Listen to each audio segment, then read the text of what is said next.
यमुनातीरवनचारी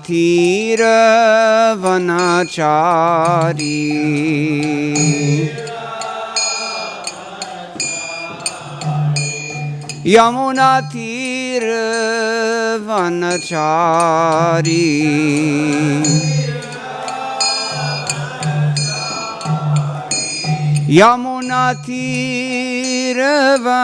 यमुनातीरवनचारी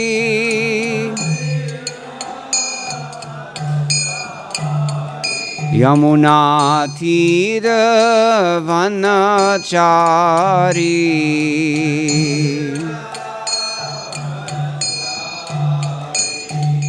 राधा माधव कुंज बिहारी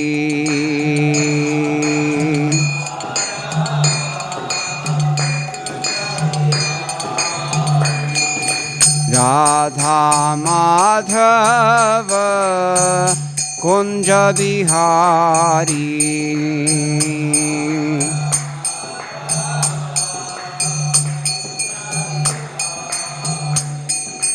गोपी जना वल्लभ गिरिवरधारी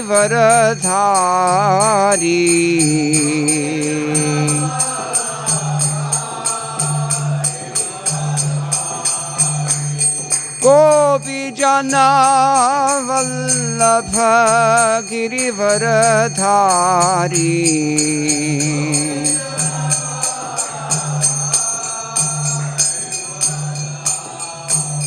जय गोपी जन वल्लभ गिरिवरधारी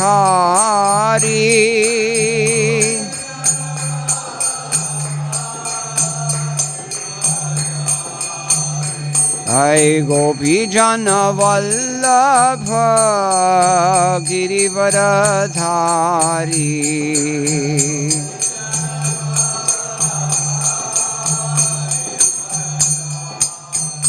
जय राधा माधव कुंज बिहारी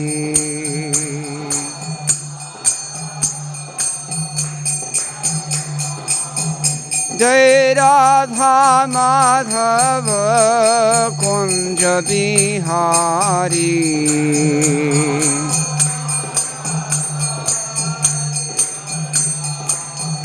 जय राधा माधव कुंज बिहारी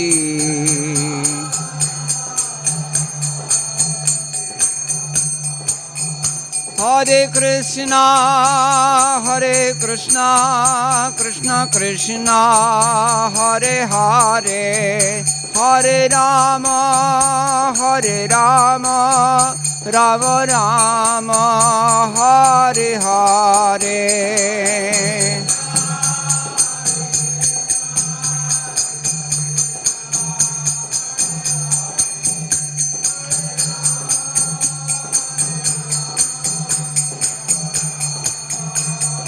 हरे कृष्ण कृष्ण कृष्ण हरे हरे हरे राम राम राम हरे हरे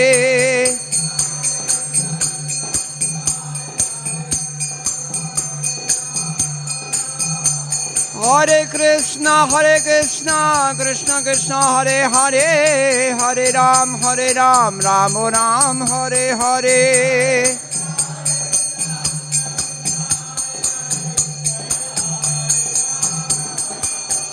जय गौरनिताय गौरनिताय गौरनिताय जय गौरनिताय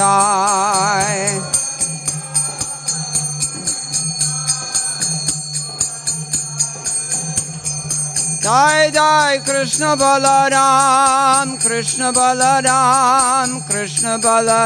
जय Krishna Balram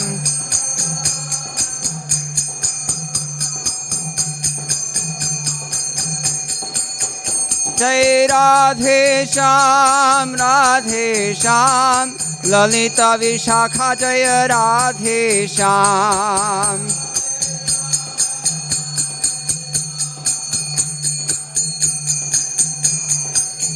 Jaya Rukmini Dwarkadhish, Rukmini Dwarkadhish, Rukmini Dwarkadhish, Rukmini Dwarkadhish.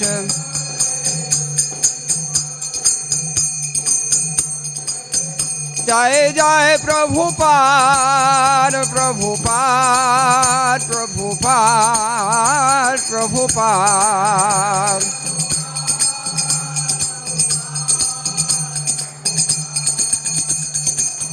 Jai Jai Gurudev, Gurudev, Gurudev, Gurudev.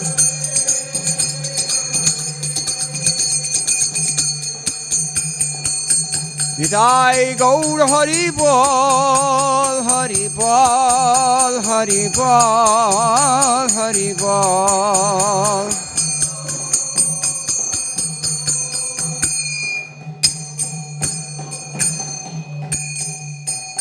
Jai Om Vishnupad Paramahamsa Paravrajagacharya Stottarjata Shri Srimad Srila Vaishnava Bhaktivedanta Swami Maharaj Srila Prabhupada Ki Jai Ananta Koti Vaishnava Vrinda Ki Jai Nama Acharya Srila Thakur Haridas Ki Jai Prem Se Kaho Sri Krishna Chaitanya Prabhu Nityananda Shri Advaita Gadadhara Shivas Adi Gaur Bhakta Vrinda Ki Jai Shri Shri Radha Krishna Gopa Gopinath Shyam Kunda Radha Kunda Giri Govardhan Ki Jai Shri Vrindavan Dham Ki Jai Mayapur Navadvip Dham Ki Jai Ganga Devi Ki Jai Yamuna Mai Ki Jai Bhakti Devi Ki Jai Tulasi Maharani Ki Jai Samaveta Bhakta Vrinda Ki Jai Shri Harinama Sankirtana Ki Jai Grantaraj Srimad Bhagavatam Ki Jai ISKCON BVD Samsthapak Acharya Srila Prabhupada Ki Jai Go Premanande. All glories to the assembled devotees. All glories to the assembled devotees. All glories to the assembled devotees. All glories to Sri Sri Guru and Gauranga. Jai Srila Prabhupada. Namo.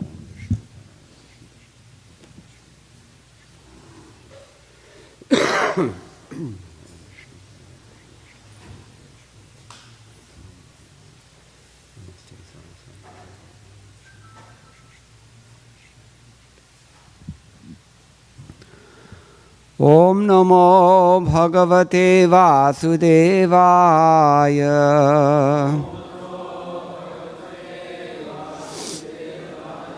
Om Namo Bhagavate Vasudevaya.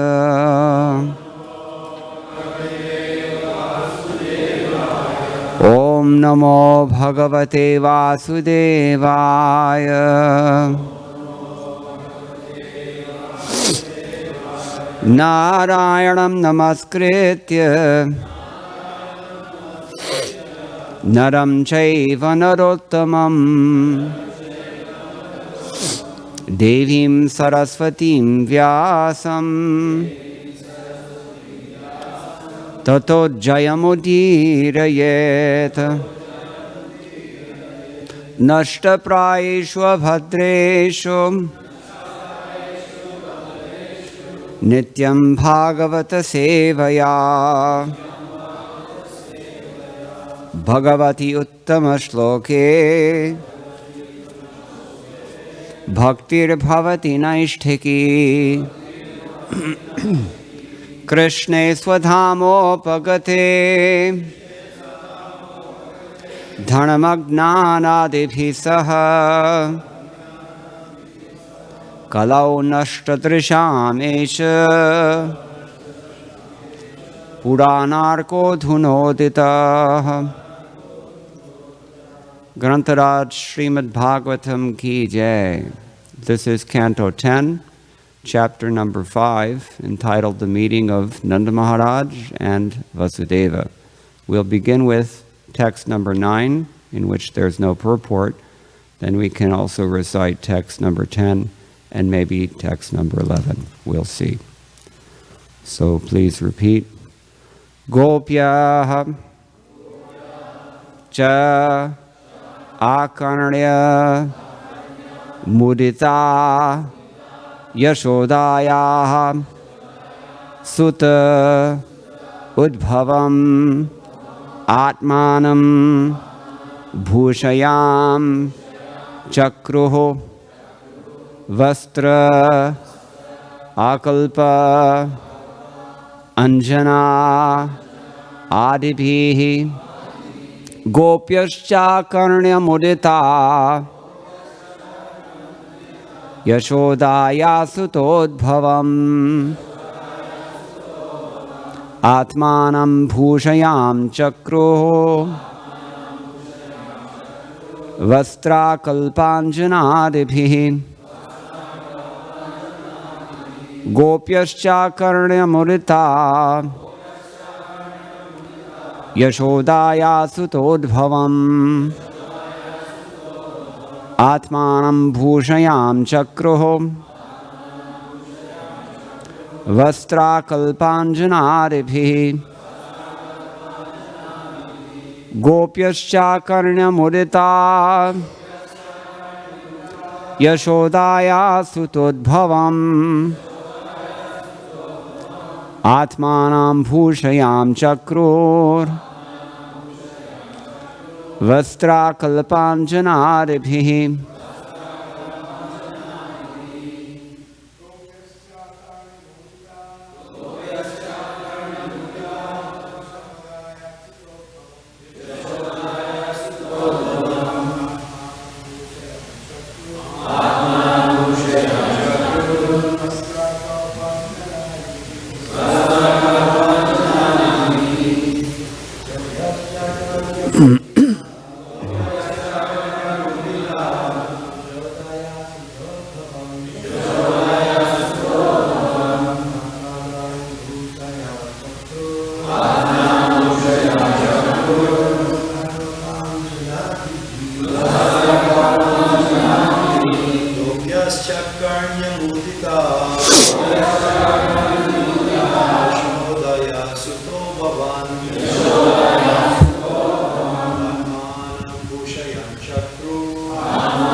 Ladies,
the feminine community, the wives of the cowherd men, also, Akarnya, after hearing, Muditaha, became very glad, Yashodayaha, of Mother Yashoda, Sutta Udbhavam, the birth of a male child, Atmanam, personally, Bhushayam Chakruho, dressed very nicely to attend the festival. Vastra Akalpa Anjana Adibhi, with proper dress, ornaments, black ointment, and so on. Translation by His Divine Grace A.C. Bhaktivedanta Swami Srila Prabhupada. The gopi wives of the cowherd men were very pleased to hear that Mother Yashoda had given birth to a son, and they began to decorate themselves very nicely with proper dresses ornaments, black ointment for the eyes, and so on. There's no purport, so we'll go on to text number 10, which I will recite. Navakungkuma kinjalka mukha pankaja bhutayah balibhistvaritam jagmoho prithushnonyas chalatkochaha. Their lotus-like faces, extraordinarily beautiful, being decorated with saffron and newly grown kumkuma. The wives of the cowherd men hurried to the house of Mother Yashoda with presentations in their hands. Because of natural beauty, the wives had full hips and full breasts, which moved as they hurried along. Why don't we repeat this also? Their lotus-like faces, extraordinarily beautiful, being decorated with saffron and newly grown kumkuma. The wives of the cowherd men hurried to the house of Mother Yashoda with presentations in their hands. Because of natural beauty, the wives had full hips and full breasts, which moved as they hurried along. Purport by His Divine Grace Srila Prabhupada. Srila Prabhupada ki jai. The cowherd men and women in the villages lived a very natural life, and the women developed a natural feminine beauty with full hips and breasts. Because women in modern civilization do not live naturally, their hips and breasts do not develop this natural fullness. Because of artificial living, women have lost their natural beauty, although they claim to be independent and advanced in material civilization. This description of the village women gives a clear example of the contrast between natural life and the artificial life of a condemned society, such as that of the Western countries, where topless, bottomless beauty may be easily purchased in clubs and shops and for public advertisements. The word balibhi indicates that the women were carrying gold coins, jeweled necklaces, nice cloths, newly grown grass, sandalwood pulp, flower garlands, and similar offerings on plates made of gold. Such offerings are called bali. The words tvaritam jagmuhu indicate how happy the village women were to understand that Mother Yashoda had given birth to a wonderful child known as Krishna. Om Ajnanatimirandhasya Jnananjana Shilakaya Chakshurunmilitam Jena Tasmai Shri Gurave Namaha Shri Chaitanya Manobhishtam Sthapitam Yena Bhutale Swayam Rupa Kadamahyam Dalati Swapadantikam Vandeham Shri Guroho Shri Yutapara Shri Gurun Vaishnavamscha Shri Rupam Sagrajatam Sahagana Raghunathan Vitam Tam Sajivam Sadvaitam Savadhutam Parijana Sahitam Krishna Chaitanya Devam Shri Radha Krishna Padan Sahagana Lalita Shri Vishakhanvitamscha.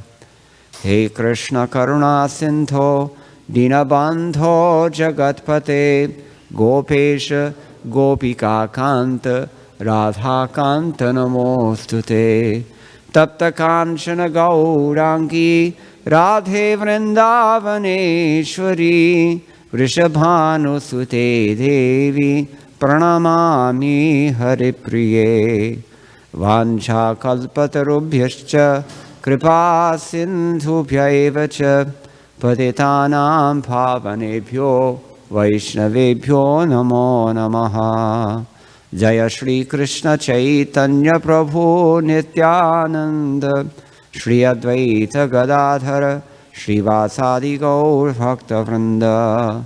Hare Krishna Krishna Krishna Hare Hare, Hare Rama Rama Rama Hare Hare. Gopyaschakarnya murita Yashodayastutodbhavam Atmanam Bhushayam Chakrur Vastra Kalpanjanadibhi Navakunkuma Kinjalka Mukhapankajam Bhutayah Balibhis Twaritam Jagmuhu Prutu Shronyas Chalat Kochaha.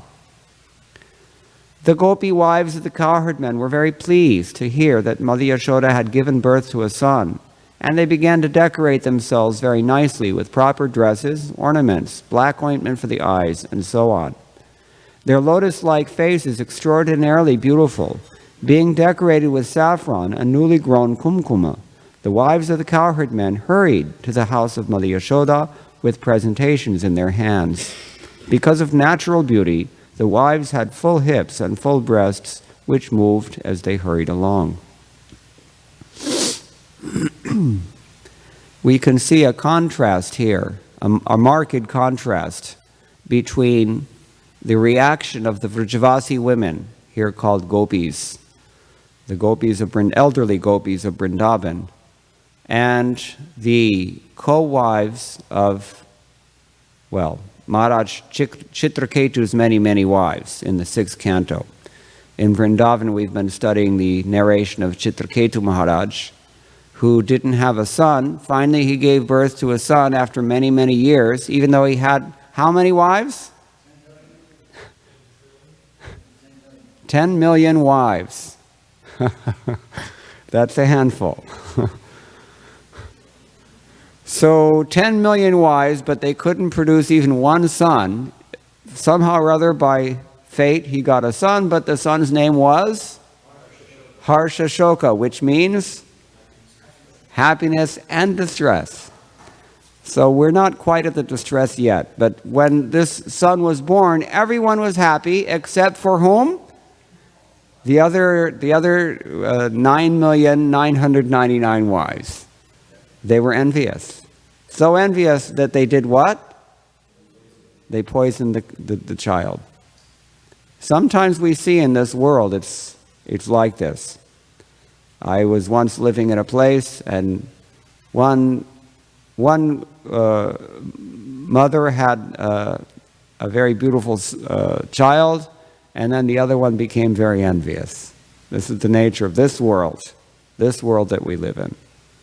So until we work this out, until we get over this attitude problem, ego problem, envy problem that we have vis-a-vis the Supreme Personality of Godhead, and therefore necessarily represented in our dealings with all others in one way or another, we have to keep taking birth in this kind of environment. And sometimes we have to take birth as a child who gets poisoned, or a cow who is killed, or someone whose fate is so frustrated that no matter what, you cannot attain what you want. So this is the world of envy. We created this world. We are maintaining this world by our dogged determination. That's called Ashabanta by Srila Rupa Goswami. Hope against hope. Just like, who's the favorite example of a person who is hell-bent, we can say, on attaining his desires, no matter what the odds are stacked against him? Jarasandha. How many times did Jarasandha try to attack Mathura? 17 times, and he still didn't give up hope. Similarly, Shankaracharya says about ourselves in this material world. He says that the day comes, the night comes. The winter season comes, the summer season comes. Time plays, life departs. Tadapidi munchati asha vayu. Still, Despite seeing all this, despite experiencing all this, we don't give up our bundle of hopes. Life after life, we carry it with us from one material tabernacle to another one. And we have to undergo this harsha shoka, just like Chitraketu Maharaj. Now, Prabhupada, we haven't got there yet, but in the next verse, which we may or may not read, he's quoting Brahma Samhita. Well, let's just go ahead and read it. Gopyas mrishtamani kundala nishka kanthyash chitrambaraha pathishikhat jutamalya varshaha nandalayam savalaya vrajatir virejur vyalola kundala payodharakara shobhaha. In the ears of the gopis were brilliantly polished jeweled earrings, and from their necks hung metal lockets. Their hands were decorated with bangles. Their dresses were of varied colors, and from their hair flowers fell onto the street like showers. Thus, while going to the house of Maharaj Nanda, the gopis, their earrings, breasts, and garlands moving, were brilliantly beautiful. Purport. The description of the gopis who were going to the house of Maharaj Nanda to welcome Krishna is especially significant. The gopis were not ordinary women, but expansions of Krishna's pleasure potency as described in the Brahma Samhita. Ananda chinmaya rasa pratibhavita bhistabhirya eva nijarupataya kalabhihi goloka eva nivasatya khilatma bhuto Govindamari purusham tamaham bhajami Chintamani prakarasad madhukalpa vriksha Lakshavriteshu surabhirabhipalayantam Lakshmi sahasrashata sambrahma sevyamanam Govindamari purusham tamaham bhajami. Krishna is always worshipped by the gopis wherever he goes. Therefore, Krishna is so vividly described in Srimad Bhagavatam. Sri Chaitanya Mahaprabhu has also described Krishna in this way. Ramya kachit upasana vrajavadhu varkena ya kalpita. All these gopis were going to offer Krishna their presentations because the gopis are eternal associates of the Lord. Now the gopis were more jubilant because of the news of Krishna's appearance in Vrindavan. There are a couple of levels here. First of all, we're contrasting the envious so-called happiness of the material world, temporary happiness of the material world, with the eternal happiness beyond envy, the absolutely pure, pristine, spiritual happiness of the gopis. And who are these gopis? Srila Prabhupada has told us. They're expansions of Krishna's own pleasure potency. His own antaranga shakti, his internal energy. His internal energy is chiefly manifest in the personality of Srimati Radharani, but she herself expands in all these different forms that are described here, the different gopis. They all represent some degree of Srimati Radharani's natural beauty and her natural inclination to serve the Lord.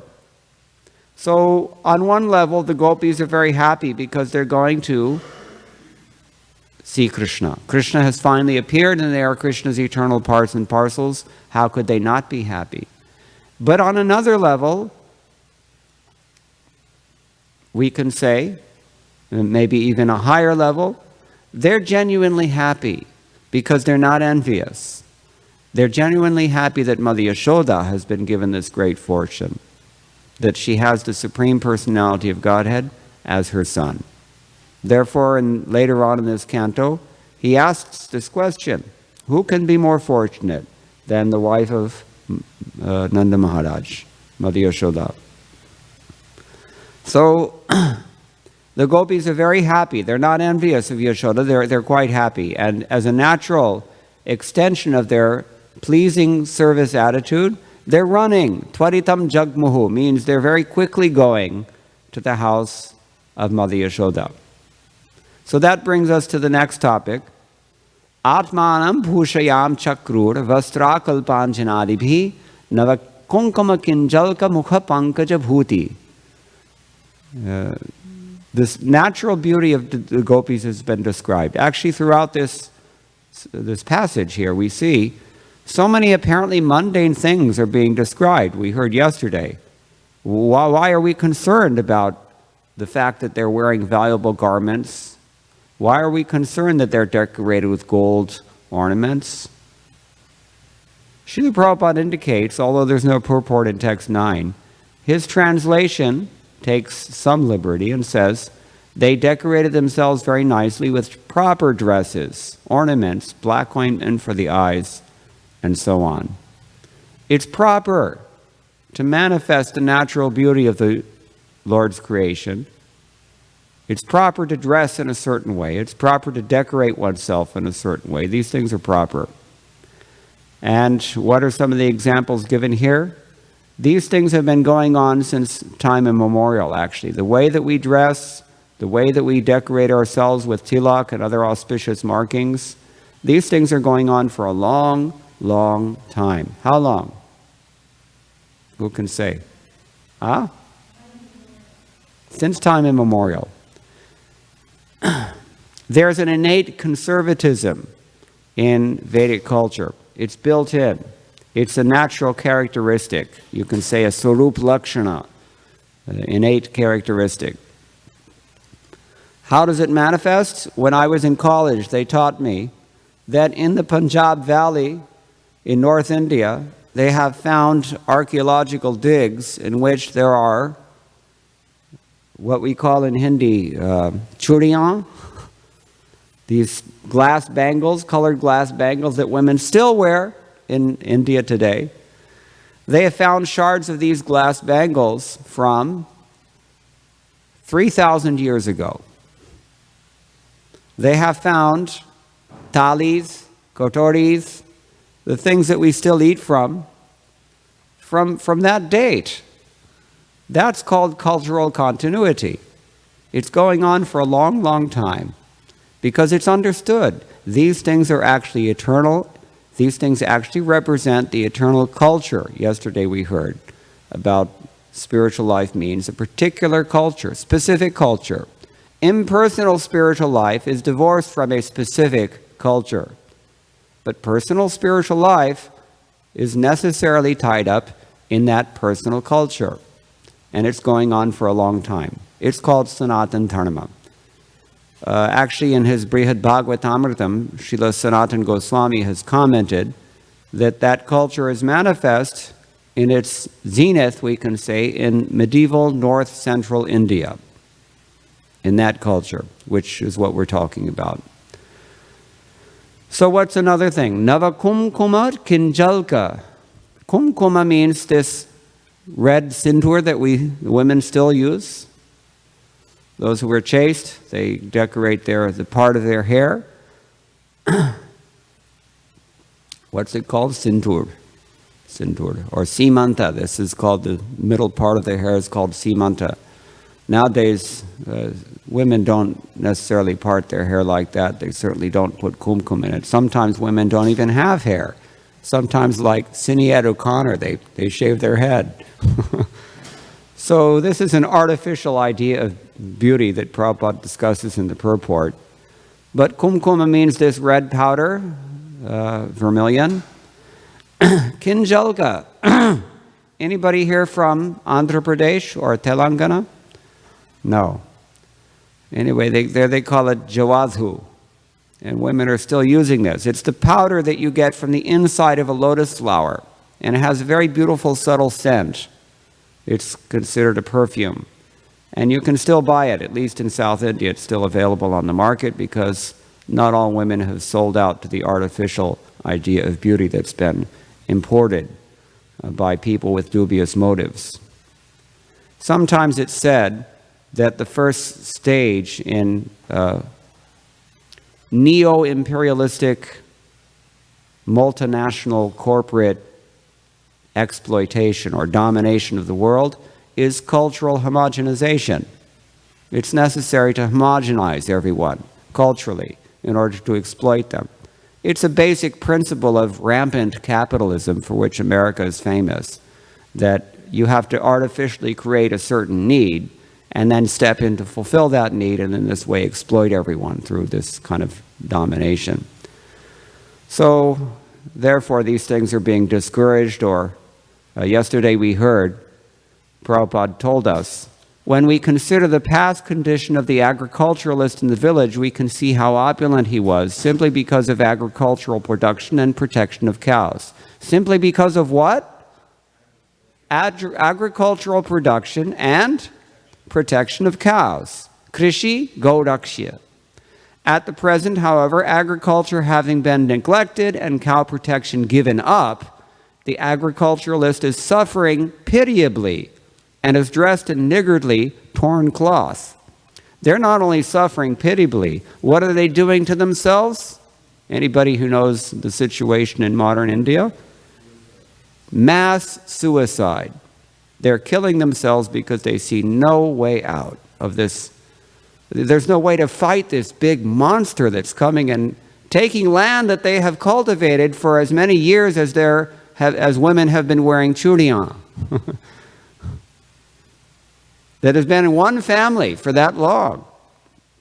And because the government is paid off by the conglomerates who want to build up their economic sectors, it's happening in Gurgaon, just near Vrindavan.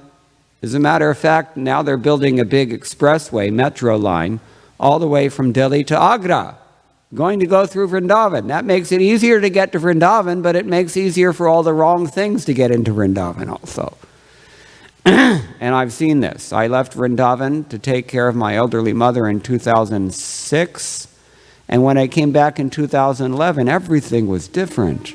High-rise apartments, young boys and girls associating freely, wearing blue jeans and Playboy t-shirts and smoking and so many things in Vrindavan. When we go to Vrindavan, sometimes we think it's just a one-way exchange. We're getting purified, but we don't realize what kind of impact are we making. That's why those high-rise apartments are there after all. So the farmers are killing themselves because their land is being stolen by big business, which is the new superpower. So TCC, one scholar in Santa Barbara calls it the transnational corporate class. That is the new superpower, he says. Anybody knows that you just look at the modern election in the United States and you can understand that neither one of the major candidates has any real patriotic, nothing genuine there. They're both cheaters, rascals, insane, actually.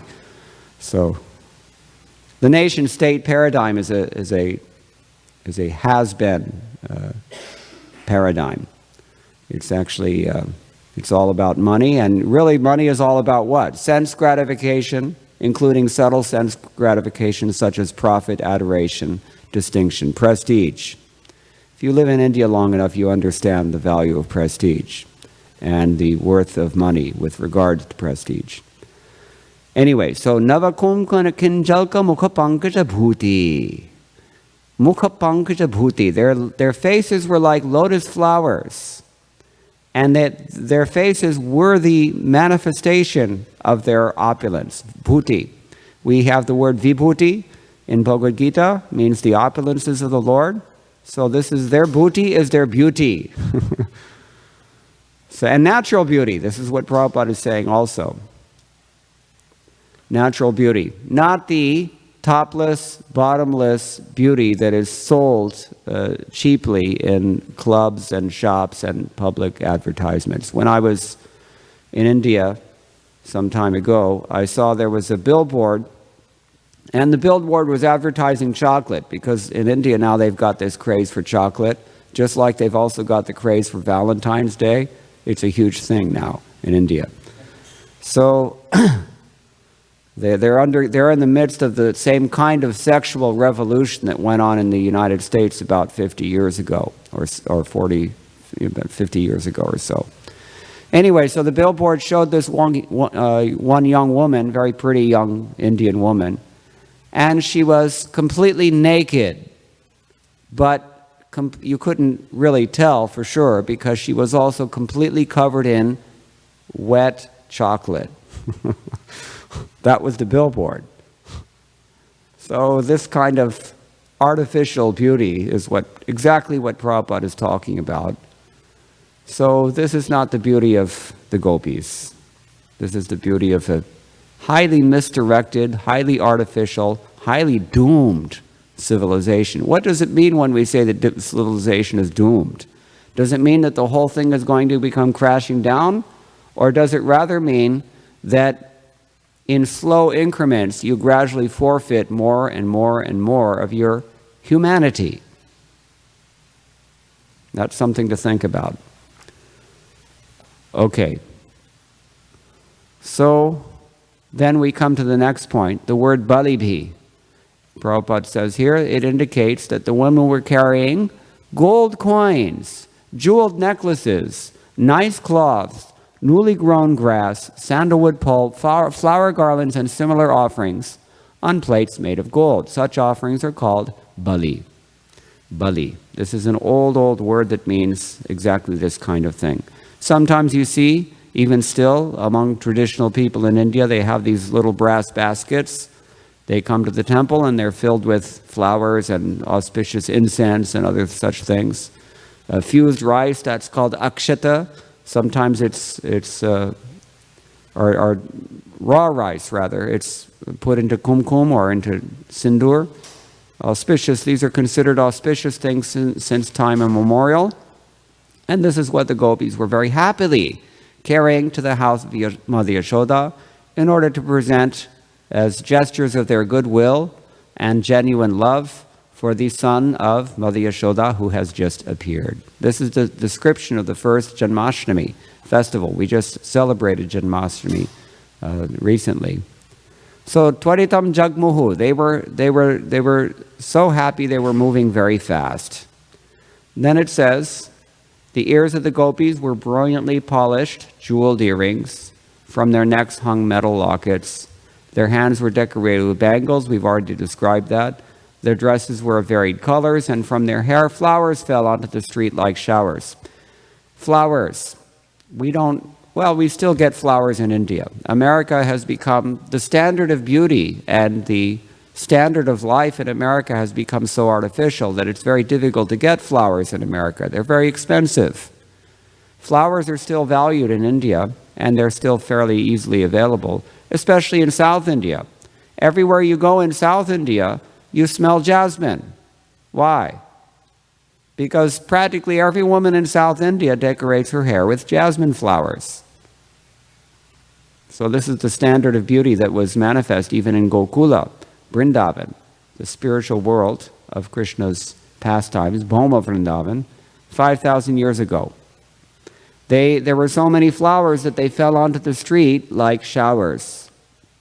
Thus, while going to the house of Maharaj Nanda, the gopis, their earrings, breasts, and garlands moving were brilliantly beautiful. This is also described elsewhere later on, a few chapters in the fast forwarded, a few chapters, with regards to which gopi in particular? Anybody know? Damodar Leela? Yashoda. There's a very famous verse in which her feminine beauty is described in very similar ways. It's very much appreciated that her earrings are shaking, her bangles are shaking, her breasts are shaking, her hips are shaking, the flowers are falling from her hair. Exactly the same thing. What was she doing? She was churning butter. This is described as well. All the inauspiciousness in all 10 directions is dissipated by the sound of the gopis singing songs while they churn butter. When you churn butter, we don't know this because we don't churn butter. We go to Trader Joe's and we buy so-called butter. We don't really know what it is. Especially in India, you don't know what it is, but they call it butter. But real butter means you put milk in this churn, you get the churning rod, and you churn it. Then you know for sure. Gopi Purana-datta Prabhu told me, the only way you know for sure that you're getting good milk in India is you keep your own cow and you milk your own cow. And he did this. Because otherwise, it's been my personal experience, we find a nice dudwala, and he comes and he's got nice milk and he's giving it for a good price, but hote, gradually, we find that the milk is becoming a little funny and the price is going up. Because it's being diluted or it's being added something, or who knows what they're doing. And they'll do anything. It's a fact. They will do anything for money there. So, anyway, I've lost my train of thought now. But this is natural beauty, this is natural culture, this is eternal beauty, eternal culture, because it's based on the eternal attitude of love of Godhead, service. Without love, you cannot motivate anybody to do anything. Law is an artificial attempt to duplicate the force of love. But it usually doesn't work because it's artificial. So we're living in an artificial world, this material world, that's based on something other than love of God. It's based on the idea of competing with God, trying to exploit His things. Sometimes we even try to exploit Him personally when we become sahajiyas. That's like a subset of the karma principle. And in the Gyan world, what are we trying to do? We're trying to evade Krishna's authority. We're trying to avoid the reactions that we ourselves have created, the seeds that we ourselves have planted. We're trying to avoid eating those grains. You see? So karma and Gyan in this material world cannot duplicate the kind of spontaneous, natural, beautiful love that we see manifested by the gopis especially. And here in Nanda Gokula, the elder gopis are being described here. This is the doorway to the Bal Leelas that are described, Lord Krishna's childhood pastimes here in the 10th canto. And it's being introduced very poetically, very beautifully by Srila Prabhupada in his wonderful purports. But he reminds us, towards the end of his purport, that Chaitanya Mahaprabhu has described this situation. Ramya kachir upasana vrajavadhu vargena ya kalpita. Anybody know this verse? This is the first verse, the opening verse of the commentary on the Srimad Bhagavatam written by Srinath Chakravarti. Srinath Chakravarti was closely related to Vishwanath Chakravarti Thakur. And it's a very famous verse that actually encapsulates the entire Gaudiya Vaishnava philosophy. He says, Aradhyo Bhagavan Varjeshatanayas Taddhama Vrindavanam. The supremely worshipable personality of Godhead is Lord Krishna, and Vrindavan is His eternal abode. Ramya Kachir Upasana Vrajavadhu Vargena Ya Kalpita. The mode of worship that is topmost was that conceived by the gopis of Vrindavan. It is also the most appreciable service that one can render to the Lord, Gopi Bhava. Srimad Bhagavatam Pramanam Amalam Prema Pumartho Mahan. The Srimad Bhagavatam is the supreme evidence, or in some readings it says Srimad Bhagavatam Puranam Amalam. It's the spotless Purana. Either way, it's valid. Srimad Bhagavatam is what reveals these things to us. This is what we're studying this morning, Srimad Bhagavatam. And Sri Chaitanya Mahaprabhor Matamidam Tatradaro Nah Paraha. These are the conclusions of Sri Chaitanya Mahaprabhu, for which we have all respect. And there's nothing higher than this. This is the Gaudiya Vaishnava philosophy in a nutshell. So these are beautiful, beautiful descriptions of the spontaneous, natural, beautiful love of the Brajavasis, especially the gopis. We're all following the gopis, actually. Srila Vishwanath Chakravarti Thakur has told us that the natural fruition of mature chanting of the Kama Gayatri, those who are twice initiated, they know, it's the last Gayatri mantra that we chant. The natural fruition of that mantra is to take birth as a female. Women will be happy to hear this. But we don't believe in equal rights. We believe that women are actually superior to men. That's why we worship and try to emulate them. To be cursed with the Purusha Abhiman, Bhaktivinoda Thakur says, male ego, is like a ball and chain that binds us to this artificial world of artificial, ugly, so-called exploitation that we call love out of envy. So when we embrace instead the ideal of this pure devotional service, which was exemplified best of all by these wonderful, wonderful gopis in so many different flavors. Each of them has a different appearance, which is non-different from her attitude, which is non-different from her form. And we merely have to latch on to one of them and follow one of them and try to emulate one of them. And by her mercy, we can also gain such love of Godhead as they have, such love which is illustrated in these beautiful poetic verses here. So we'll stop here, but if anybody has any questions or comments, I was just asked to give this class on the spot. Didn't have any time to check the commentaries to anything more authoritative, so I've said only some general things. But if anybody has any comments or any questions, we can discuss those. Yes, please.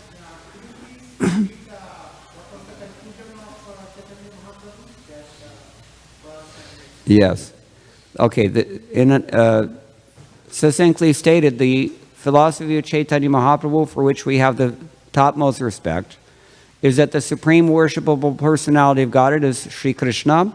His eternal abode is Sri Vrindavan Dham. The mode of worship which was executed by the gopis is the most appreciable and beautiful manifestation of that love of Godhead. It's revealed by the spotless Purana, or the spotless evidence, Srimad Bhagavatam. This is Chaitanya Mahaprabhu's philosophy. This is his theology. Aradhyo Bhagavan Vrajeshtanayas Tadhama Vrindavanam Ramya Kachit Upachana Vrajavadhu Vargina Gyakulpita Srimad Bhagavatam Pramanamamalam Prem Apumartho Mahan Sri Chaitanya Mahaprabhu Namatemadam Tattradano Napara. Yes.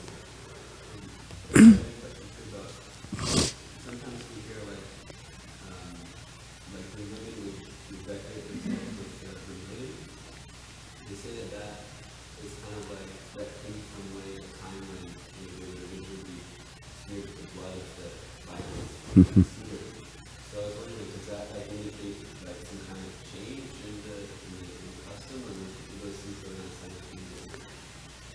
Yeah, for those who didn't hear the question, sometimes we hear that when women put kumkum in their hair, it's to represent that her husband has killed all rival suitors and decorated her hair with their blood. Kshatriya custom. This is an anthropological answer. This notion is not something that maybe we hear it in Srila Prabhupada's books, but it's either way, it doesn't really make any difference, because the fact of the matter is that this thing is going on forever. So just like we talk about Krishna's appearance or Krishna's birth, but actually he has no birth, he's eternal, you see? So in the same way we can talk about how these customs came into manifestation in this material world. That's generally an anthropological infatuation. The fact of the matter is that this is an eternal reality. It may be revealed, prakarta, or withheld, aprakarta. That's going on also forever. But the thing is really Sanatana Dharma. Is that okay? Yes, Bhrigopati Prabhu.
So much and still world changed so rapidly that, all these secondary cultural things that you might have found 20 years ago by living in India, in proximity of one of the holy dhams, don't exist anymore. I mean, it's divided the ways to think of people living in India.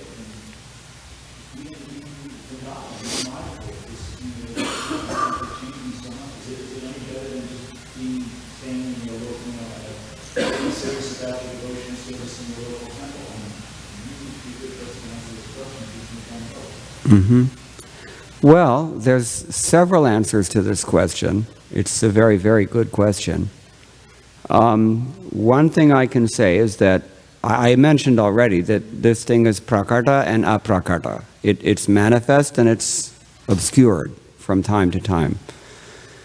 It's always a good idea, at least if you ask Prabodhananda Saraswati Thakur what you should do, it's always a good idea to live in the holy dham. You're asking a resident of the holy dham, so I can't possibly give you a more objective answer than that.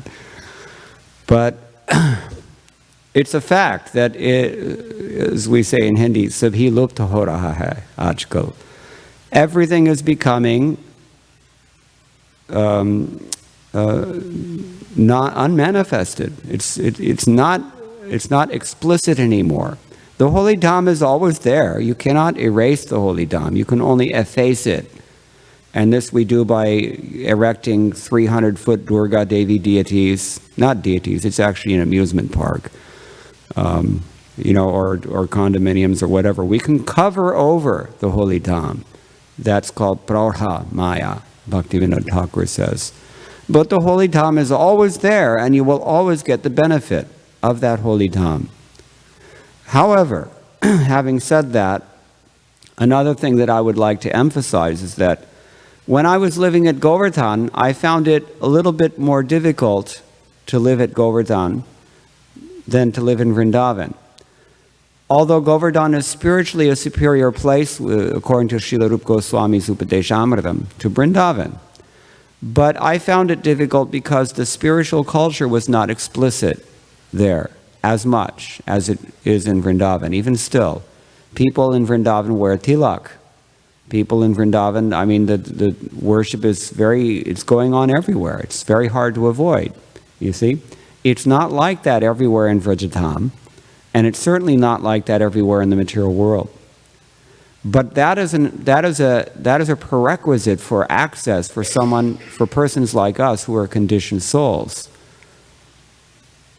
Look at it this way.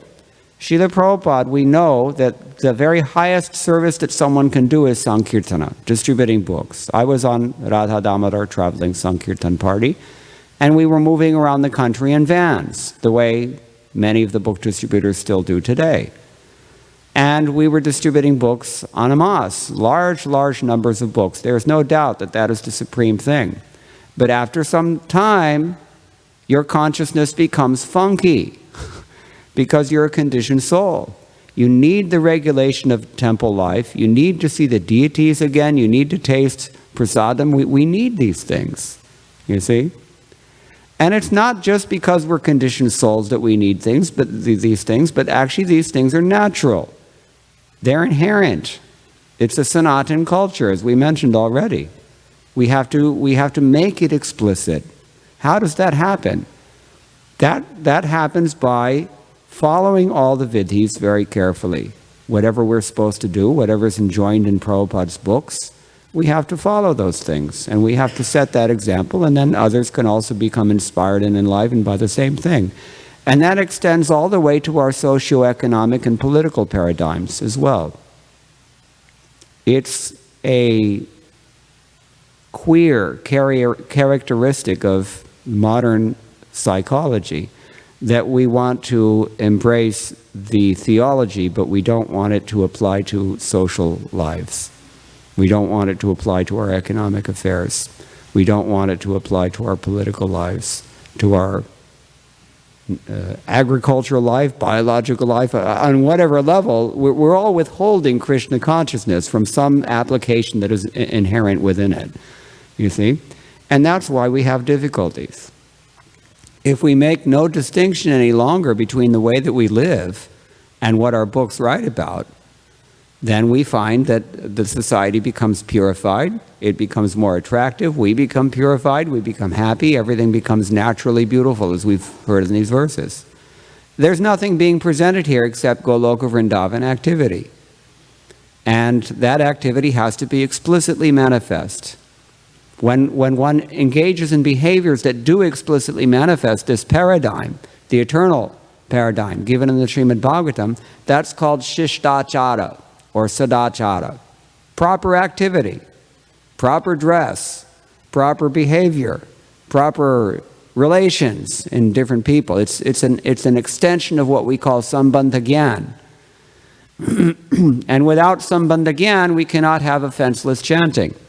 So it actually is very, very important. So, although the Holy Dham is always accessible to someone who is determined enough, sometimes it's very difficult to see it, and sometimes it's very difficult to access.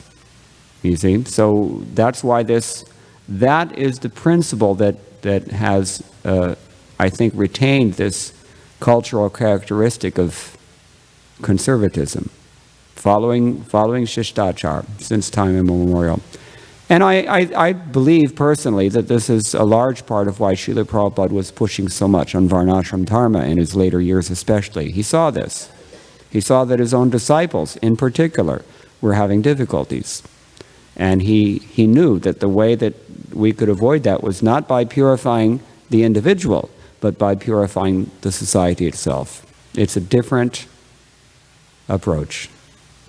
That's how I see it, at least. Is that okay?